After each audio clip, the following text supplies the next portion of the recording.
Today, we're talking about one of the most misunderstood trauma experiences, the feeling of, I don't want to be alive anymore. This isn't about wanting to die, it's about feeling so emotionally exhausted, so invisible, and so overwhelmed by trauma that continuing to exist feels impossible. If you've ever felt this way, you're not alone, and you're not broken. Many survivors wake up each morning with a heaviness that makes even lifting their head from the pillow feel impossible. It's not physical, it's the accumulation of emotional wounds, betrayals, and the exhausting effort of pretending to be okay. You walk through the world carrying an invisible burden. People ask, "How are you?" And you're forced to choose between lying or trying to explain a pain most people can't comprehend. So you smile, you nod, you perform normalcy while inside you're barely holding on.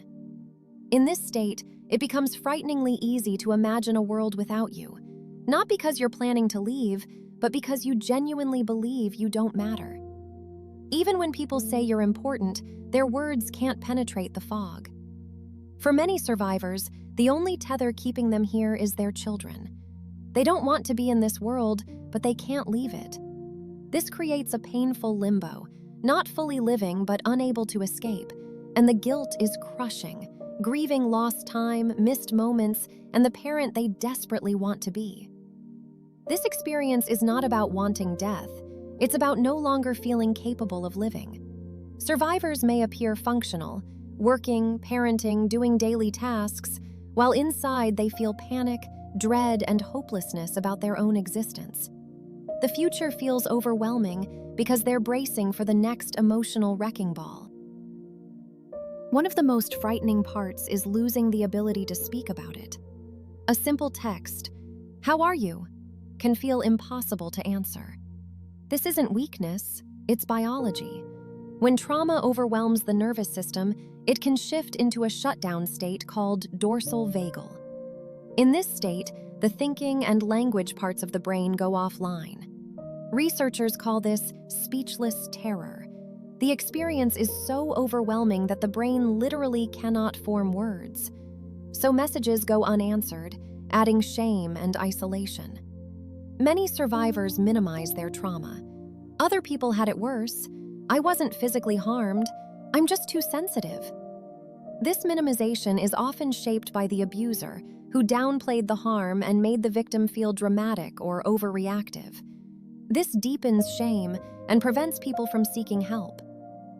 In internal family systems therapy, the part that says, "I can't do this anymore," is not trying to harm you. It's trying to protect you. It formed when fighting didn't work, when fleeing wasn't possible, when freezing stopped helping. It whispers, "I can make the pain stop," believing it's offering mercy.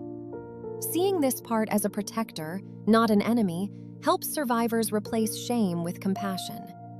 When someone is in acute crisis, even one day at a time is too much. Life shrinks to surviving minute by minute. Basic tasks, eating, showering, responding to a text, become monumental. Triggers are avoided at all costs. Even a notification sound can cause panic. This is a state of extreme fragility, where the slightest stress threatens to break someone completely. Survivors carry deep, unseen wounds, existential shame, feeling fundamentally defective, emotional exhaustion from years of walking on eggshells, hopelessness, believing nothing will ever improve, cognitive dissonance, living between reality and the abuser's false narratives, identity erosion, forgetting who you are outside the abuse, and layered trauma, childhood wounds compounded by adult abuse. These wounds make life feel meaningless and survival feel impossible. Survivors grieve the person they were before the abuse. They grieve the time stolen from them. They grieve the family they never truly had. They grieve the joy that was taken. This grief is painful, but it's also a sign of healing. It means you're recognizing what was lost and what you still deserve. When the will to live erodes, survivors experience the world differently. Emotional numbness, a reduced capacity for joy, self-isolation, a persistent sense of defeat. The outer persona keeps functioning while the inner self goes dormant. For survivors with C-PTSD, even minor incidents can trigger a catastrophic collapse. Consider this example. A pet sitter neglects an animal, lies about it, and faces no consequences. To someone without trauma, it's infuriating. To a survivor, it's devastating because it recreates the exact dynamics of past abuse. Betrayed trust, gaslighting, injustice, powerlessness. Triggers can cause emotional flashbacks, overwhelming fatigue, dissociation, hopelessness, even the wish to go to sleep and not wake up. Recovery is not linear.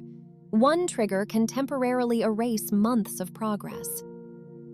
If you've ever felt like you don't want to be alive anymore, please hear this. You're not weak. You're not dramatic. You're not failing. You're carrying wounds that would break anyone.